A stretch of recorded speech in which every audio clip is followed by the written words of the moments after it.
Hello दोस्तों, राधे कृष्णा। आप लोग का हमारे चैनल पे बहुत बहुत स्वागत है। आज हम बात करेंगे सफला एकादशी के बारे में। इससे पहले अगर आप लोग मेरे चैनल पे नए हैं तो प्लीज मेरे चैनल को सब्सक्राइब कर दें, बेल आइकन को पुश कर दें। तो चलिए जानते हैं कि सफला एकादशी क्या है।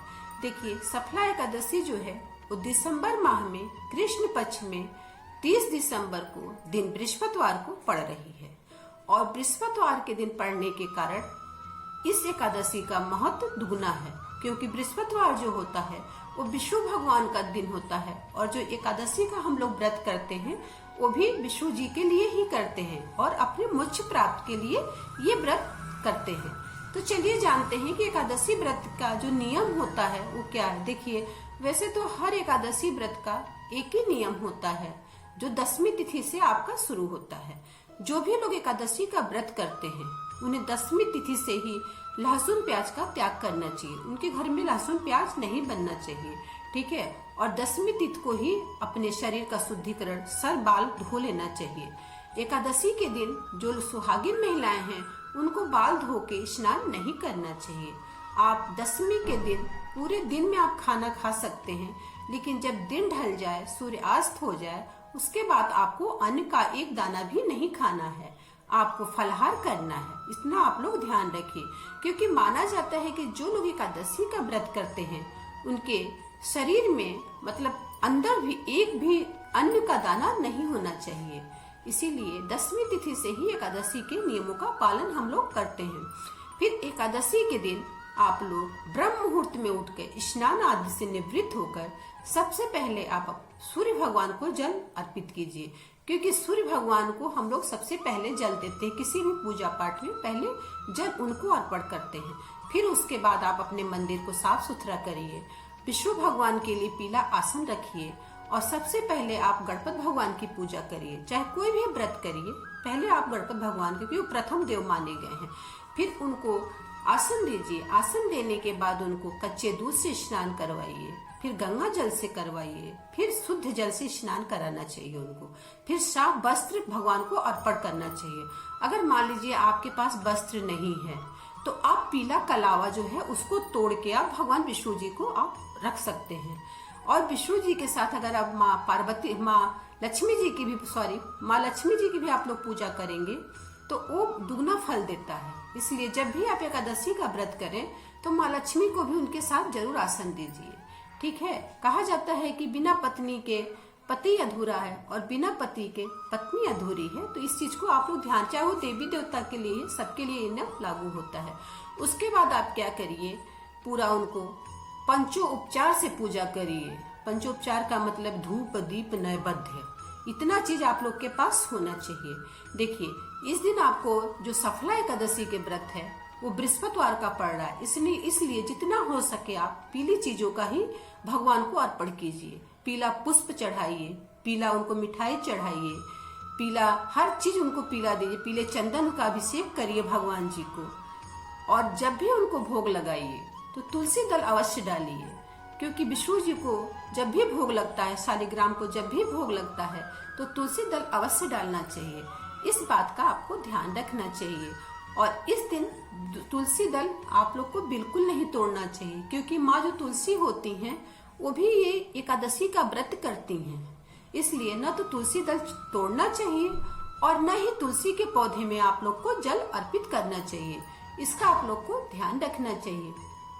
पूजा करने के बाद आप ये ध्यान रखिए कि जो भी आपके घर में व्रत है एकादशी का, जो भी महिला चाहे पुरुष, कोई भी आपके घर में अगर व्रत है, अगर हो सके तो घर की सफाई वो मत करें, क्योंकि इस दिन जो है ना, जीव जंतु भी आपके हाथ से नहीं मरना चाहिए, एक चींटी भी नहीं मरनी चाहिए, बहुत पाप मिलता है। इसलिए एकादशी का व्रत जो होता है ना, 3 दिवसीय व्रत होता है, 3 दिनों का इसमें नियम चलता है। तो एकादशी के दिन आपको झूठ, छल, कपट ये सबसे दूर रहना चाहिए। किसी की भी आप चुगली न करें। अगर आपने एकादशी के दिन किसी की चुगली कर दी तो समझ जाइए कि आपका किया कराया सब पानी में गया। ये व्रत आपका कभी फलित नहीं होगा।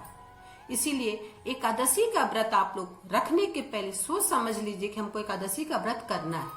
अगर करना है तो इन सब चीजों से आपको दूर होना होगा, क्योंकि एकादशी के व्रत के बाद अगर झूठ बोल दिया, किसी की निंदा कर दी, किसी की चुगली कर दी, हो सके तो आप एकादशी के दिन जितना हो सके उतना मौन रहिए। अगर आप कम बोलेंगे तो आपके मुख से जो है ना वो झूठ कम निकलेगा। ठीक है। श्री श्री श्री नारायण हरि विष्णु आप जपते रहिए। विष्णु सहस्त्र नाम का पाठ कीजिए दिन भर आप। ये व्रत जो होता है ना, सभी व्रतों में एकादशी का व्रत श्रेष्ठ माना जाता है। इसलिए जो भी भाई बहन इस व्रत को करते हैं तो प्लीज इस दिन झूठ, छल, कपट इन सब चीजों से आप लोग दूर रहिए। अगर आप नहीं रह सकते इन सब चीजों से दूर तो प्लीज ये व्रत आप लोग मत रखिए, क्योंकि ये व्रत बहुत ही नियम का होता है। ठीक है। ये सब आप लोग करना चाहिए आप लोग को। जब आप लोग का एकादशी का व्रत पूर्ण हो जाए तो ये देखिएगा कि एकादशी का व्रत से ज्यादा इसका पारण भी महत्व रखता है। पारण का आपको समय का ध्यान रखना चाहिए और सूर्योदय के बाद ही आपको एकादशी का पारण करना चाहिए। दोपहर में एकादशी का पारण नहीं करना चाहिए कभी भी। और जिस समय जो टाइम हो उसी टाइम आपको पारण कर लेना चाहिए। मान लीजिए कि आप पारण नहीं कर पा रहे, किसी कारणवश आप अन्न ग्रहण नहीं कर पा रहे हैं, तो आप एक तुलसी का पत्ता लीजिए और उसको मुंह में रखिए और पानी पी लीजिए। आपका ये पारण हो जाता है। एकादशी के दिन जो पारण होता है, या तो आप एक बार अन्न ग्रहण कीजिए या तो आप 5 बार अन्न ग्रहण करिए। नहीं तो इसमें 2 बार ही अन्न ग्रहण करते हैं, जब हम पारण करते हैं तब, और रात का भोजन ग्रहण करते हैं, फिर बीच में हम लोग फल फूल खाते हैं। तो इसका जो पारण होता है वो भी बहुत ही कठिन होता है। इस बात का आप लोग विशेष ध्यान रखिए। और सफला एकादशी जो होता है ना, बहुत ही पुण्य देने वाला होता है। अपने जीवन काल में सभी भक्तों से अनुरोध है कि एकादशी का व्रत आप लोग जरूर करिए, क्योंकि ये मोक्ष देने वाला होता है, पाप को नाश करने वाला होता है। आपके पितरों को भी मोक्ष दिलाता है ये व्रत। जो आपके पितर की आत्माएं जो भटकती हैं, किसी कारण दुर्घटना हो गई, एक्सीडेंट हो गया, इसमें इनकी जो आत्माएं भटकती हैं उनको भी एकादशी आपके द्वारा, अगर आप उनके कुल में कोई व्रत करता है तो उसका फल पितरों को भी मिलता है। इसलिए प्लीज आप लोग एकादशी का व्रत अवश्य करिए। जीवन काल में एक बार आप लोग को एकादशी का व्रत अवश्य कर लेना चाहिए। ये सीधे मोक्ष की प्राप्ति दिलाता है। इस बात का आप लोग को ध्यान रखना चाहिए। अगर आप लोग को वीडियो मेरी थोड़ी सी भी पसंद आए तो प्लीज मेरी वीडियो को शेयर किया करिए, कमेंट किया करिए, और अगर मुझसे कुछ भूल चूक हो तो प्लीज मुझे बताया करिए। ठीक है। और इसी तरह आप लोग मेरी वीडियो को देखिए, मुझे प्रोत्साहित करिए। Thank you so much.